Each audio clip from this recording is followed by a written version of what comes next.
This is eSec Money and Insights. Let's get over to our episode.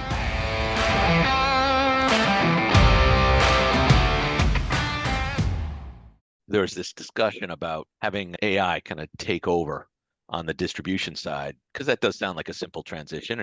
Everything's commoditized. You have data aggregators. And then we talked about relationship not really being there and how the next generation is a little different than my generation and maybe yours, Brooke, because you're 10 years younger. And then I said to Mark, does it matter a relationship? Like, is it going to matter? Can we continue down this path of automating everything? Millennials don't necessarily feel the need to touch out and call somebody or see somebody after work. They do their job, they do it well, and then they go home. I think under normal circumstances, you probably don't really need relationships that much. But when things get a little choppy, like the financial crisis, doesn't have to be that dramatic, but then relationships matter. Anyway.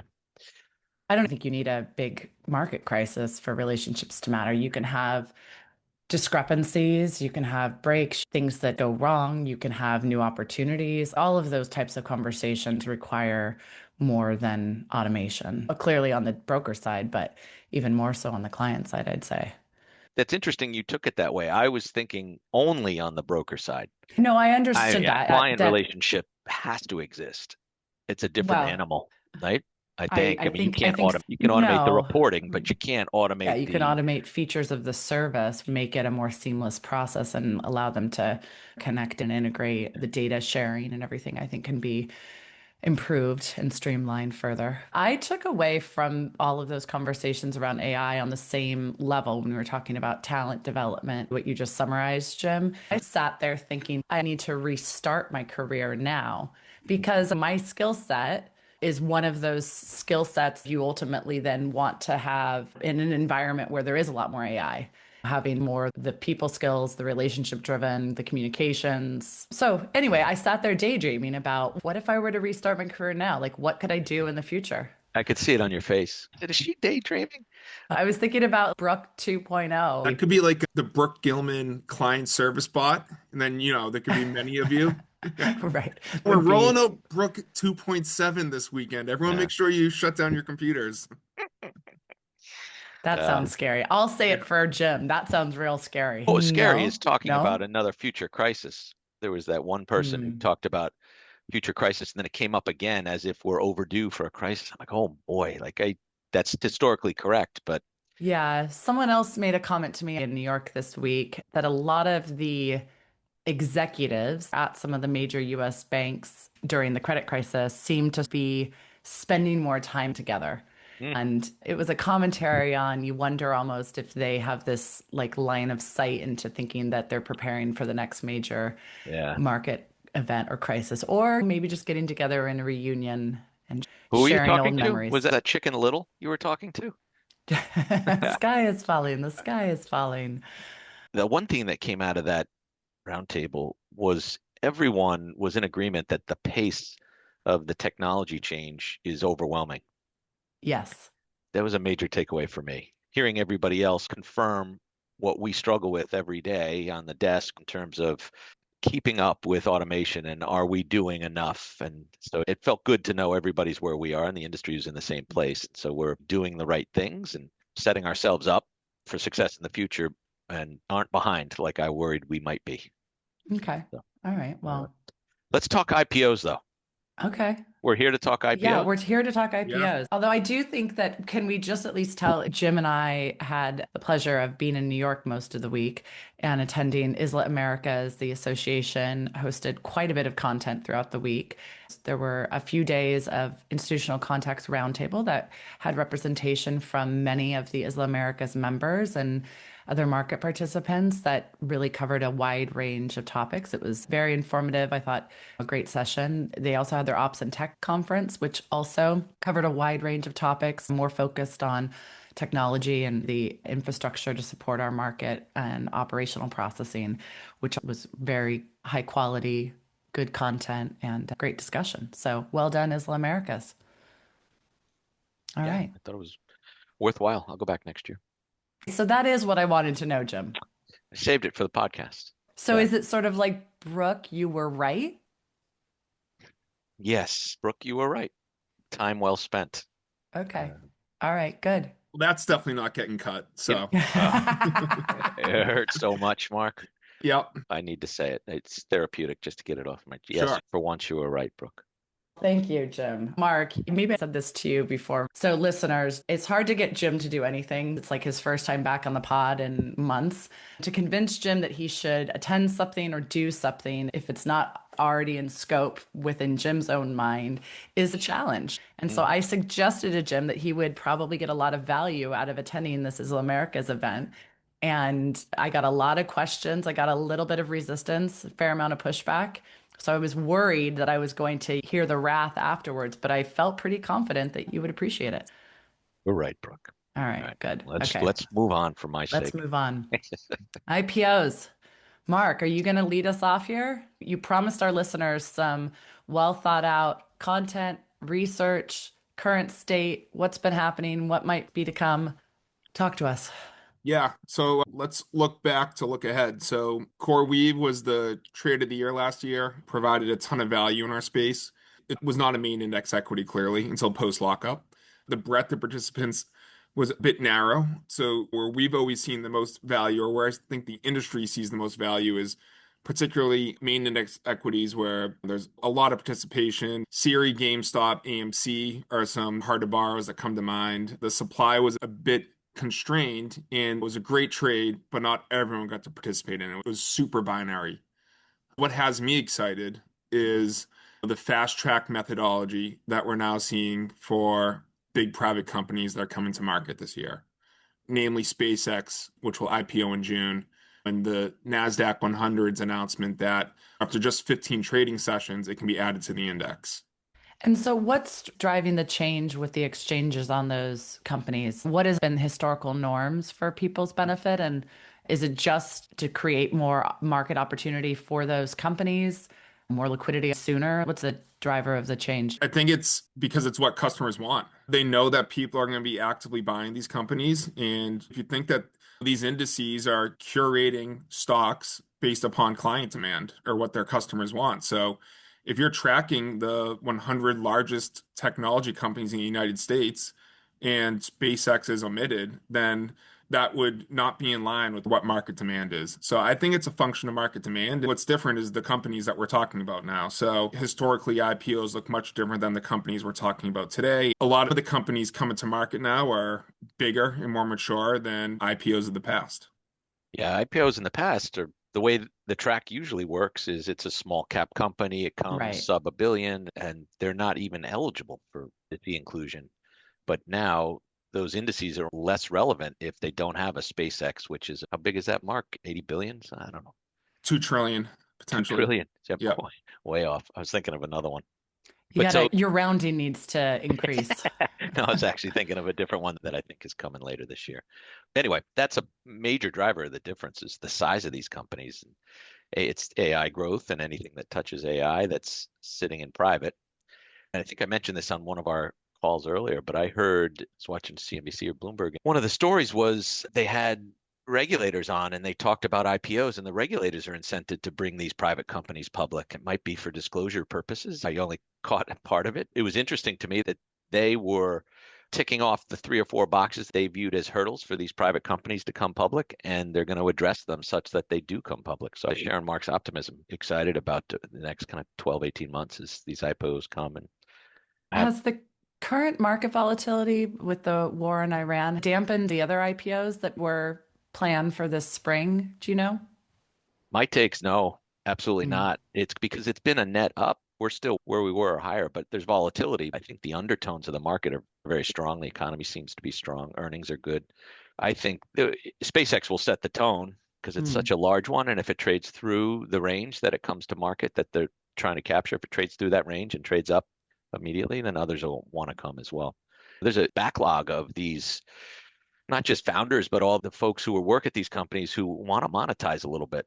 So they're sitting on what could be kind of generational wealth in many cases and can't monetize it if they're sitting private. Jim, I think you're referring to the free float. So let's throw you a bone and say you are correct with the 80 billion. Brooke, the market's back at all-time highs. So I don't think it's dampened expectations at all. There was a number of companies that performed really well last year. So no, there's no changes in the pipeline. What gets me excited is The initial reaction to the idea of a stock being part of the NASDAQ 100 is, oh, there's going to be so much liquidity now. It doesn't make sense for this to trade hard to borrow. I think you still have to assess each trade, each lending opportunity individually. So let's talk about SpaceX because that's the one that's soonest and we have the most known information about. So the float's only going to be 3 to 5%, depending upon who the insiders are and how the stock performs. That is a really small amount relative to the size of this company. So on a relative basis, even if there is more liquidity, which we know there will be, and the participants from the lending side look different, there'll be a bit more institutions, maybe a bit less retail than previous IPOs. You're still looking at a finite amount of stock to hedge a large portion of shares that cannot be traded yet. That's really what this trade comes down to. Can I get a hedge on at a cost that makes sense through lockup? We'll continue to use SpaceX as the example. It doesn't matter if this is main index, and if the S&P comes out with their fast track methodology at the beginning of May, which we're expecting, it gets added there too. It still doesn't matter because it's still a finite amount of stock relative to the overall size of the company. What about other corporate actions, Mark? What's the activity like? What's your sense for the next couple of quarters in terms of coax different than IPOs? Sure. Yeah, let's go there. Billion to one, lockups May 5th. So that's been a great trade this month. We're going to have another 2 weeks out of that. It's got a big share price and we're seeing rates on the 65% fee range. So that one certainly provided a lot of value to Benny owners. And then there's been a couple of Dutch auctions where there's been tepid demand. We've been able to take advantage of those. Yext and Scholastic are the two that come to mind. The big one upcoming is Medtronic. MiniMed IPO'd Q1. Medtronic's going to spin off the remaining shares at a 6 or 7% discount. This is going to look like some of the spin-offs in the past where you have a big company that's main index spinning off a smaller mid cap. There's going to be a lot of take no action supply out there, but it's a big trade. That 6 or 7% discount's a pretty wide spread. So that's one where we'll see really broad participation. There'll be a lot of supply in the market. Not as much supply as a J&J, but if you're thinking along those lines, you're directionally correct. Medtronic's the one that we definitely have our eyes set on and the market's anticipating. But then for IPOs, Jim, we got Anthropic, OpenAI, Databricks, Canva, Jersey Mike's. Jersey Mike's. I know we don't get too excited about sandwich companies, but it's private equity. It doesn't owned. really fit with the rest of the upcoming IPO sectors. I love Jersey Mike's. So yeah, not surprising. Yes, thank you. That's very nice. You're kind of like a Jersey Jim. Jersey Mike's is interesting because a lot of it's private equity. Yeah. There's some thoughts out there that private equity has to show returns to shareholders, so they might be more aggressive in their hedging. We'll have to see what the float is. That's what you have to look at with some of these IPOs is who are the insiders? Are the insiders likely to sell? Do insiders need to hedge? And then of those insiders, how much is going to be hedged relative to the float? Each one's different, but with the idea of there being more liquidity for institutional holders, that's where I think it really becomes an exciting value prop for the U.S. equity lending market. Something like a Jersey Mike's, I think it's an $8 billion company and 60% of it's still owned by the founder. The other 40, I think my numbers are right. It's either 20 or 40% is owned by private equity. And so when they bring that, it's likely, just by the name alone, sounds like a retail play. And at the very least, that 60% will be locked up for a period as he gets out. That could be an interesting one. Those are the unicorny names where they do monoline business and it's coming from what truly is locked up for a period. Maybe they don't even want to sell, so it never hits the market. So free float is a lot different than shares issued. So could be an interesting one. I like names like that, not just because I love the sandwiches, but I do love their Italian. It's a good one. Good sandwiches. Yeah. Mike's Way. Mike's Way. Is that one of the orders? It's just kind of sticking with the traditional. Yes, exactly. Okay. So, Mark, other tidbits from the IPO conversation or anything else that you want to cover? Part of the fast track rules that's really important is beside these companies getting added to main indices quicker, certainly NASDAQ 100, but also the NASDAQ 100 removed their 10% free float requirement. So, at minimum previously, you would have wanted to make sure to get added to an index that you had at least 10% free float. So if you're going with less than that, but you also still get assessed or get added to the index, then that's kind of like the holy grail there. So you have relatively small free float still added to an index. So we'll see buying by institutional holders, but that kind of supply demand paradigm remains in place where there's really still a finite amount of demand because you can have 5, 7, 8%, really anything less than 10 now is still in play. I don't know if this question's for Brooke or Mark, but have either of you had conversations with clients about these IPOs, these large names coming, and whether they do or don't track an index? Would they buy it if they typically don't buy it? For the reason being, am I going to underperform if this is the home run darling of the year on the upside and goes up 100%? Everybody owns it and I don't. I haven't had any of those conversations yet, but I was wondering if you guys did. I've had a couple conversations. One client that has a custom index anticipates potentially buying it. I found that interesting, and I think they don't want to miss it. Because these companies are so big, it fits their profile versus the IPOs that we talked about are a small cap. Then another client, very similar, Jim, active management, maybe in their S&P 500 tracking funds, it's a good fit there too. So I do think aside from some of the straight passive managers, we'll see some of the active managers participate that haven't participated in every IPO in the past. Yeah, that makes sense. That's what I would figure. You, Brooke? Well, IPO? I've listened in on some of the conversations Mark had with some of our clients. So Okay. I'm going to go with Mark's answer. Here we go. I like that. I think it'll be a good conversation to keep close to in the next month or two as both it prepares for IPO and then monitoring what happens there following.